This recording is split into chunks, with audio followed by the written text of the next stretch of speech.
여러분 행복하세요? 우리 옆에 분들 보면서 행복한 얼굴로 한번 보시길 바랍니다. 행복하세요 라고요. 네, 감사합니다. 여러분 가정에게 샬롬이 넘칠 수 있기를 주님으로 축복합니다. 여러분을 통해서 여러분 가족에게 샬롬이 흘러갔으면 좋겠습니다. 평화가 흘러갔으면.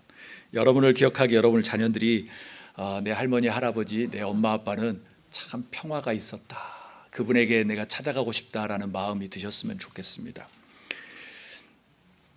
제가 좋아하는 소설 중에 노인과 바다라는 소설이 있습니다. 여러분들 중에 아마 영화로도 보신 분들도 계시고 또 많은 이야기를 알고 계실 거예요. 한두 달 전에 또 한 번 또 읽었는데요, 참 좋더라고요. 어니스트 헤밍웨이가 1952년에 이 소설을 쓰고 퓰리처 상인의 노벨 문학상도 받았죠. 그런데 이 소설 가지고 받은 건 아니고요. 노벨 문학상 같은 경우는 전체적인 인생의 작품들을 보면서 하거든요. 그분이 이태리 전쟁 속에서 피어나는 연애 소설을 통해서 우리가 잘 알고 있는 무기여 잘 있거라 라는 Farewell to Arms라고 하는 그 소설을 썼고요. 그리고 스페인 내전을 취재한 후에 썼던 게 누구를 위하여 종을 울리나 For whom the bell tolls라고 하는 그 소설을 쓰고, 그 다음에 이제 노인과 바다를 쓰고 난 다음에 상을 이제 받게 된 거죠. 그가 죽기 전에 마지막에 쓴 소설이 노인과 바다예요. 그 다음에 유고작이라든가 여러 가지를 몇 개 모이긴 했지만 직접 손으로 쓴 마지막 소설이죠. 그래서 어찌 보면 자신이 뭔가 세상을 마지막 마치는 날 자기를 투영해서 썼다고 해도 과언이 아닐 정도의 소설입니다. 이 소설은 쿠바 근해에 거대한 청새치, 창이 달린 거 있죠. 청새치를 하고 낚아서 청새치와 사투를 벌리면서 하는 그런 장면들을 보인 그런 소설이에요. 그래서 이름은, 노인 이름이 산티아고예요. 산티아고는 아주 유명하죠. 산티아고. 제가 아주 좋아하는 단어이기도 하고, 산티아고 순례길도 있고, 산티아고, 제가 좋아하는 파울로 코엘료 작품에도 산티아고라는 말도 많이 나오고, 그래서 아주 이쪽에 산티아고라는 말이 나오는데, 노인의 성함이 산티아고예요. 그는 여러분도 잘 알다시피 84일 동안 고기를 한 마리도 낚지를 못했어요. 그래서 주변의 사람들이 지질이도 궁상이다 라고 손가락질한 거죠. 집에서 쉬기나 하지, 나이 들어가지고 지금 84일 동안 허탕을 치고 있는 거예요. 마을 사람들은 그를 뭐라고 이야기하냐면 살라오라고 이야기해요. 이 살라오란 말은 뭐냐면 운이 지질이도 없다, 최악의 운 없는 사람이다 라고 말합니다. 오롯이 그를 인정하고 따르는 사람은 어린 친구, 그리고 낚시를 하고 그렇게 어업을 하는 그것을 가르쳐줬던 마놀린이라고 하는 그 어린 제자, 그 하나만 산티아고를 존중하고 그냥 그의 기술을 배우고자 계속 따라다녀요. 하지만 마놀린의 부모는 가지 말라는 거예요. 나이 들어서 이제 다 뒷전에 해야 되고 84일 동안 허탕치는 그 사람한테 가서 뭘 배우겠냐는 거죠.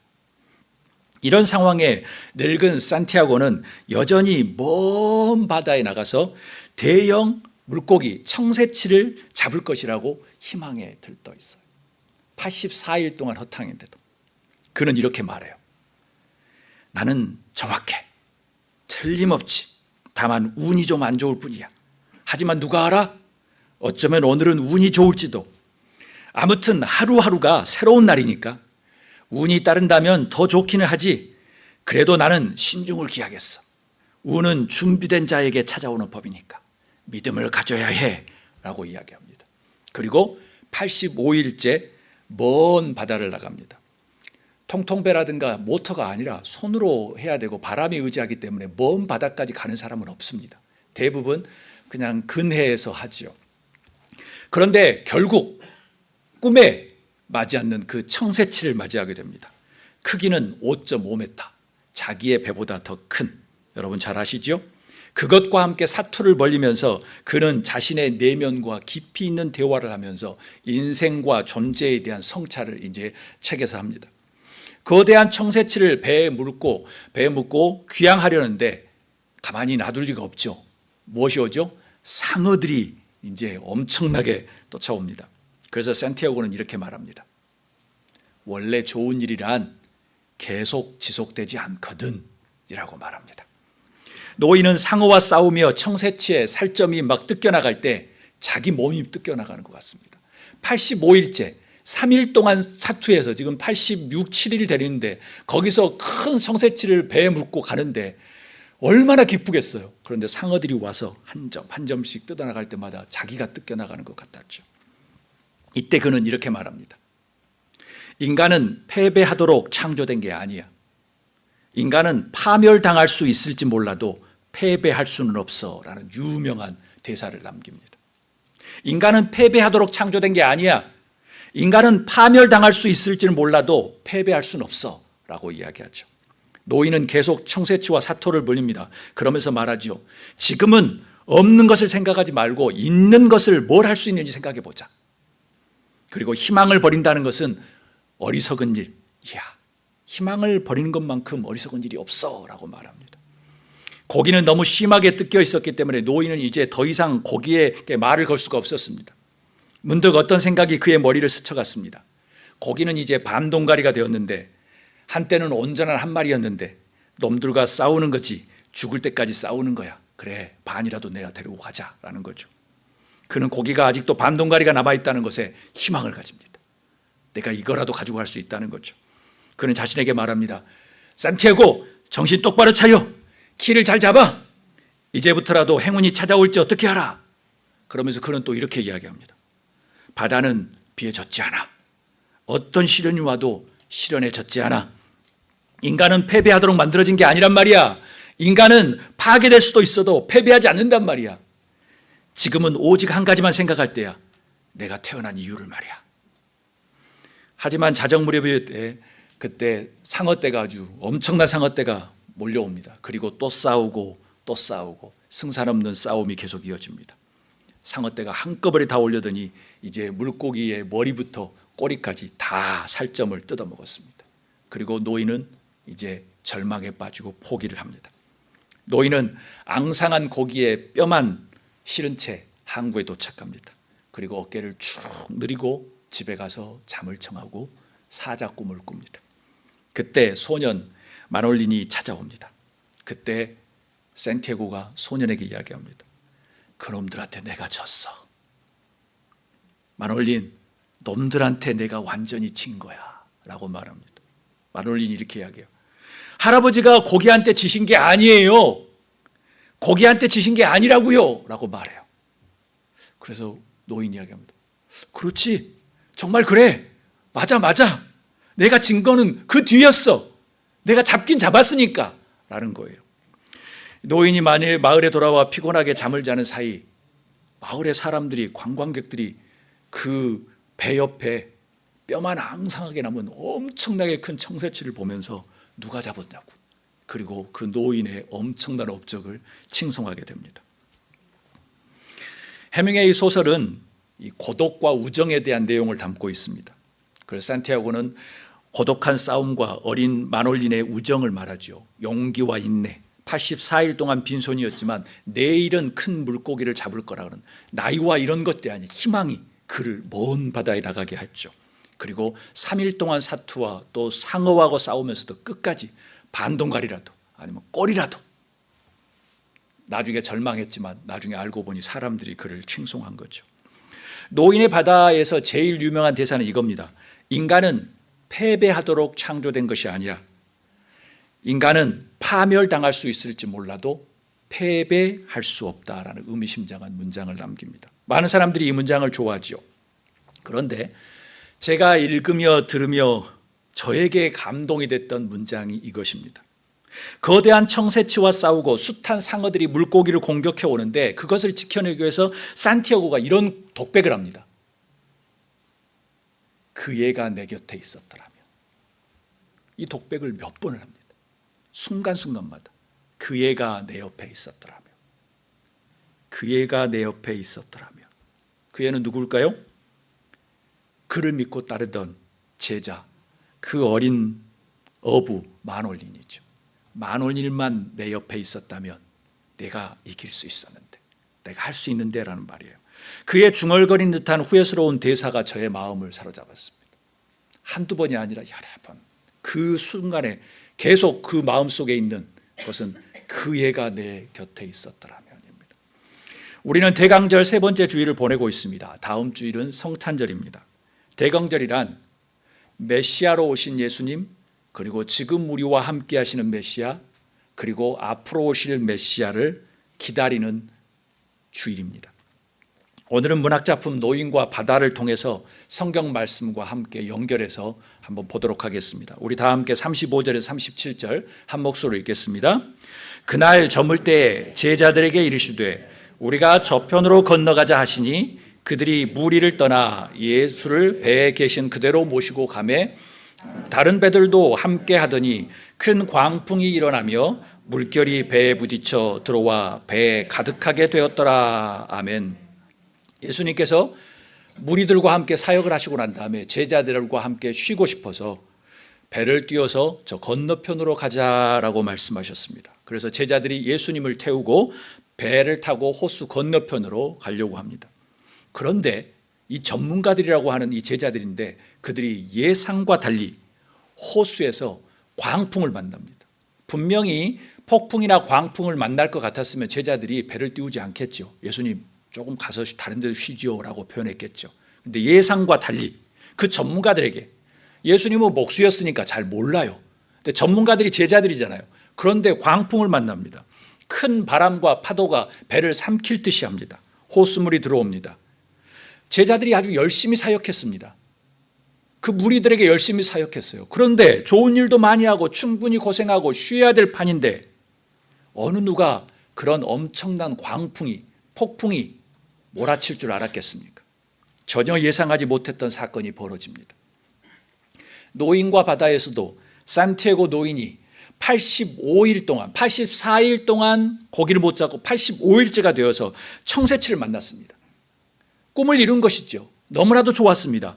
3일 동안 물고기와 사투를 벌였죠. 하지만 그 꿈을 이룬 뒤에 전혀 예상치 못한 복병들이나 숨어 있었습니다. 상어들이었죠. 마치 제자들이 호수에서 광풍을 만난 것처럼 말이죠. 전혀 예상하지 못한 일이 벌어집니다. 가장 운 없는 노인으로 불리는 산티아고, 꿈은 잠깐 이루고 난 다음에 다시 먹구름이, 암울한 상어들이 그를 막 죽이려고 쫓아옵니다. 아마도 갈릴리 호숫가의 촌사람들이었던, 그렇지만 배와 호수에서는 전문가였던 그 제자들도 그랬을 것입니다. 그들이 무리들 앞에서 목에 힘을 주면서 사역할 때 얼마나 좋았겠어요. 촌사람들이 예수님 모시고 쑥 사람들이 와서 사역하고 난 다음에 예수님이 배로 쉬러 가자라고 했을 때 얼마나 좋았겠어요. 의기양양했겠죠. 그렇지만 예상과 달리 배에 폭풍이 몰아치고 배는 전복될 위기에 놓여 있습니다. 산티아고 노인은 자신의 한계와 싸웁니다. 마지막 몸부림을 치면서 싸웁니다. 오죽했으면 인간은 파멸당할 수 있을지언정 패배하지 않아 라고 중얼거렸을까요? 마치 인간 존재의 고독과 연약함을 아주 절묘하게 드러내는 구절입니다. 끝까지 그는 혼자였습니다. 그 순간 그의 입에서 나온 말이 이겁니다. 그 애가 내 곁에 있었더라면. 만일 제자 만올일이 함께 있었다면 자기가 하는 그 싸움은 달라졌을 텐데, 그 싸움은 상황이 달라졌을 텐데 라는 거죠. 여러분, 혹시 왜 나는 혼자일까라는 생각이 드십니까?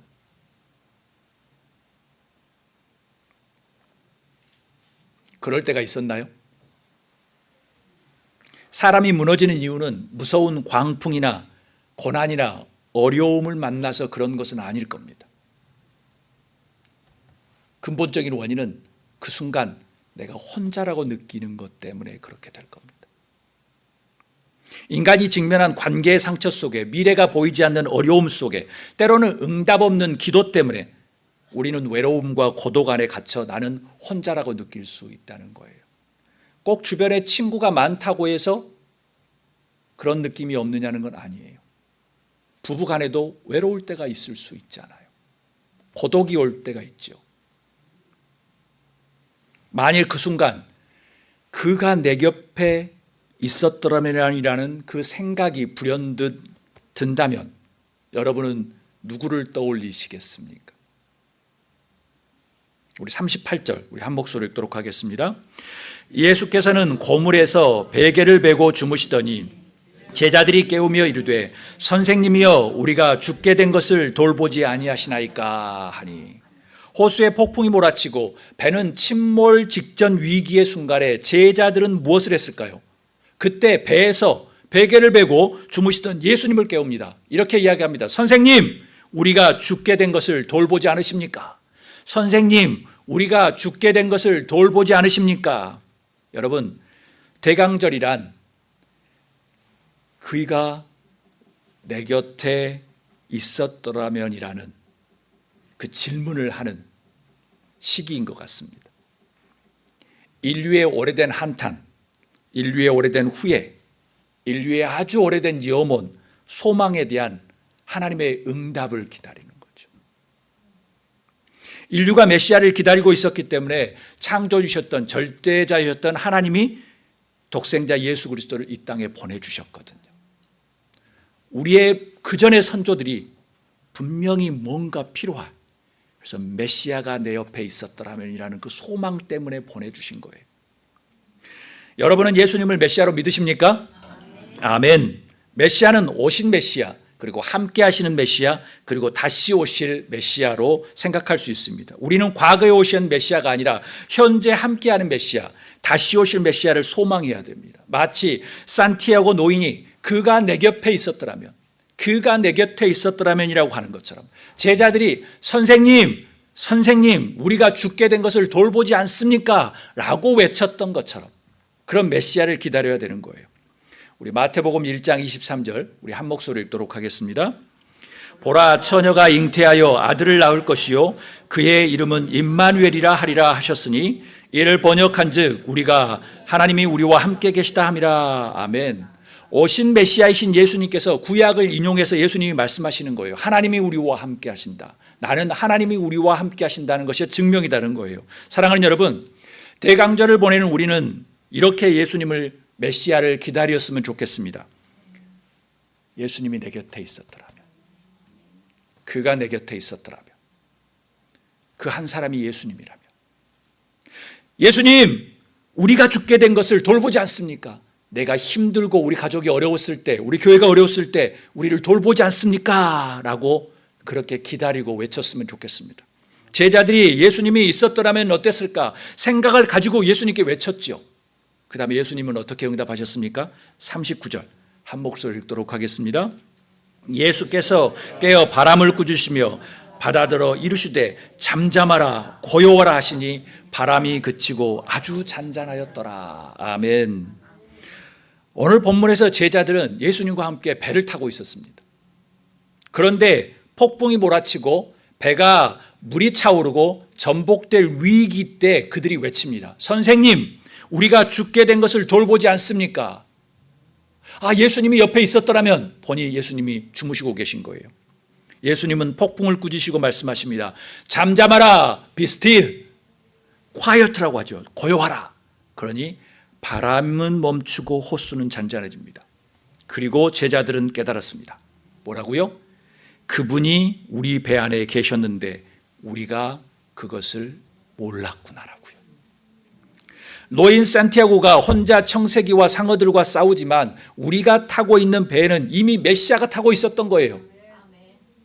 문제는 그 사실을 우리가 자주 망각한다는 사실이에요. 특별히 잘 사는 나라인 미국의 사람들이 그것을 망각을 많이 하죠. 지금도 아이를 업고 강을 건너야 하고 그 차가운 아스팔트를 걸어서 수천 킬로를 걸어서 미국을 향해서 오거나 산티아고가 탔던 그런 배를 타고 보트 피플로 유럽을 흘러가고 있는 그 사람들에게는 매 순간 기억하고 있겠죠.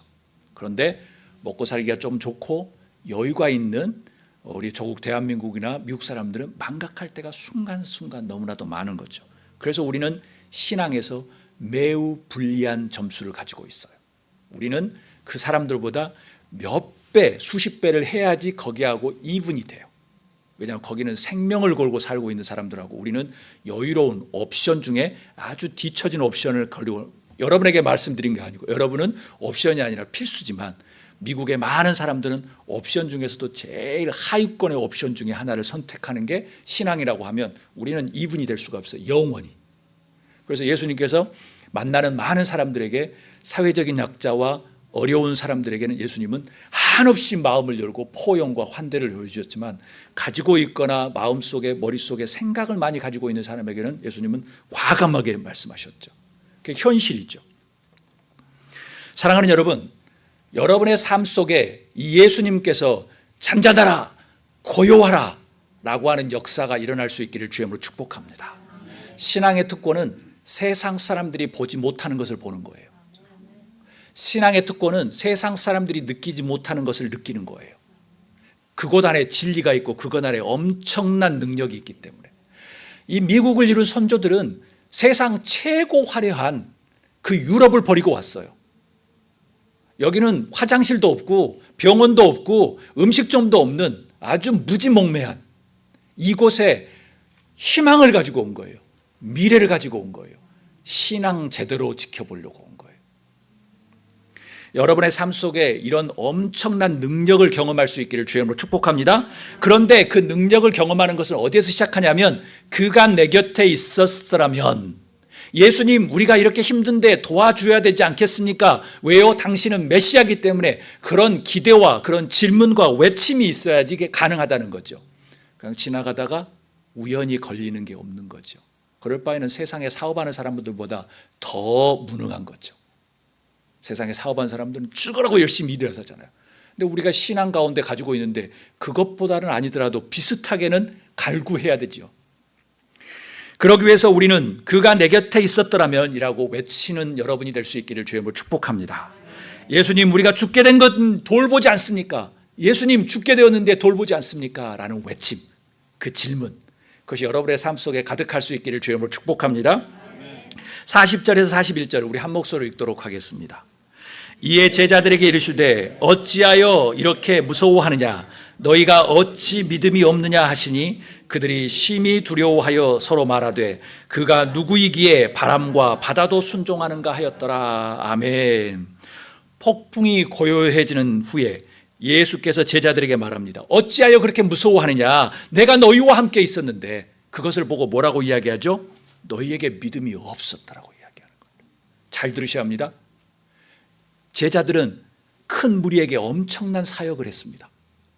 예수님과 함께 있었습니다. 그런데 예수님이 비유로 이 믿음이 없는 녀석들아 라고 표현하는 거죠. 이런 우스꽝스러운 일이 세상에 많습니다. 우리 현재라고 예외가 아닙니다. 이 기독교 2000 역사에서 보면 그런 장면들이 숱하게 많습니다. 예수님의 비유에서도 아주 너무나도 많습니다. 집을 열심히 지었습니다. 그런데 나중에 창수가 오고 마지막 시대가 되니까 집이 무너집니다. 알고 보니 믿음이라는 파운데이션이 아니고 모래 위에 집을 지은 거예요. 열심히 자랐습니다. 그래서 곡식을 거둡니다. 예수님의 비유예요. 그런데 가라지가 있고 알곡이 있네요. 예수님의 비유예요. 열심히 잘 먹고 잘 살았습니다. 그런데 어느 순간에 이쪽에는 양 그룹에는 양이 좋다는 게 아니고요, 이쪽 그룹에는 하나님이 받으시고 이쪽 그룹은 안 받으시는 경우가 생겨요. 예수님의 그룹입니다. 역사에 보면 그런 일이 많은 거예요. 그래서 예수님이 말씀하시잖아요. 이 믿음이 없는 녀석들아. 애들을 책망하는 게 아니죠. 믿음이 없는 행위가 될 수 있다라는 것을 표현합니다. 사랑하는 여러분, 임마누엘로 우리와 함께 하시는 그 메시아 예수님을 느끼며 동행할 수 있기를 주의 이름으로 축복합니다. 그것의 첫 번째 질문은 산티아고 노인이 이야기했던 것처럼 예수님이 나와 함께 하신다고 합니다. 그게 그 유명한 WWJD, 예수님이라면 어떻게 하실 것인가 라고 묻는 것이죠. 말씀을 마칩니다. 저는 노인과 바다를 읽으면서 부러운 것은 그는 끝까지 포기하지 않았다는 점이에요. 끝까지 희망의 끈을 놓지 않았다는 거예요. 이제 80대 70대 되신 분들, 이제는 유엔이나 여러 가지에서 이야기하기를 이제 젊은이라고 이야기할 정도로 노 김영석 교수님이 그렇게 말씀하시잖아요. 자기의 인생의 최고의 절정기는 65세 70부터 90세였다고. 자기가 지금까지 살아보니까 104, 5세 살아보니까 자기의 인생의 최고의 절정기는 그렇더라고요. 저희 장인어른도 보니까 85세 되셨는데도 서울에 가셔서 막 친구들 만나고 맛있는 거 드시고 절정이신 것 같아요. 몇 시간 동안 그냥 타시면서 다니시면서 인생을 자조하면서 보는 거 보니까. 그런 의미에서 우리 두 목사님 90이 넘으셨는데 정정하게 이 높은 계단을 와서 예배하는 걸 보면서 참 마음에 감동이 있습니다. 우리 격려의 또 박수, 우리의 또 미래를 보면서 감사하겠습니다. 여러분, 희망의 끈을 놓지 마십시오. 저는 노인과 바다를 보면서 와, 이거구나. 노년이었음에도 희망과 꿈을 가진 산티아고였기에 어린 제자 마놀린이 그를 좋아했던 거예요. 책의 대목을 읽습니다. 노인은 다시 한번 정신이 아찔해졌지만 혼신의 힘을 다해 큰 고기를 붙들고 늘어졌다. 내가 저놈을 움직였어. 어쩌면 이번에는 저놈을 잡을 수 있을지도 몰라. 손아 당겨라 하고 그는 생각했다. 그리고 두 다리야 끝까지 버텨다오. 머리야 너도 마지막까지 나를 위해 잘 견뎌다오. 나를 위해 견뎌줘야 해. 넌 지금껏 한 번도 정신을 잃은 적이 없잖아. 이번에야말로 저 녀석을 끌어당기고 말 테야 라고 합니다.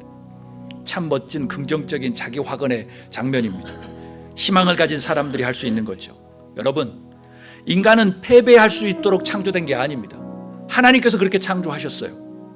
인간은 파멸당할지 있을지 몰라요. 주변에 의해서. 그래서 패배할 수는 없습니다. 우리가 끈을 놓지 않으면 됩니다. 희망을 버린다는 것처럼 어리석은 일이 없잖아 라는 거지요. 바다는 비에 젖지 않아. 어떤 시련이 와도 시련에 젖지 않아. 지금은 오직 한 가지만 생각할 때야. 내가 태어난 이유가 그것 때문이야 라는 거죠. 어느 누구보다 젊은 여러분을 축복합니다. 별로 좋아하지 않는 것 같아요. 어느 누구보다 젊은 여러분을 축복합니다. 네, 여러분이 제일 젊은 시기입니다. 그리고 오늘이 제일 아름답고 이쁘고 멋있는 겁니다. 내일은 하루를 더 먹으니까요. 여러분에게 희망과 꿈이 사라지지 않기를 소망합니다. 희망을 버린다는 것처럼 어리석은 일은 없어라는 것을 기억하셨으면 좋겠습니다. 그런 희망을 가진 사람이었기에 그는 이야기한 거죠. 그가 내 곁에 있었더라면 지금 상황보다 훨씬 좋아졌을 텐데 라는 것입니다. 여러분도 메시아를 희망하고 그리고 메시아를 여러분 삶 속에서 경험하는, 함께 경험하고 또 묵도하는 여러분이 될 수 있기를 주의 이름으로 축복합니다. 세상 사람들은 돈과 다른 것으로 즐거움을 얻을 때 여러분은 그 보이지 않는 하나님의 그 메시아의 임재 안에 아주 설레이는 경험을 하셨으면 좋겠습니다. 그게 인생의 최고의 기쁨입니다.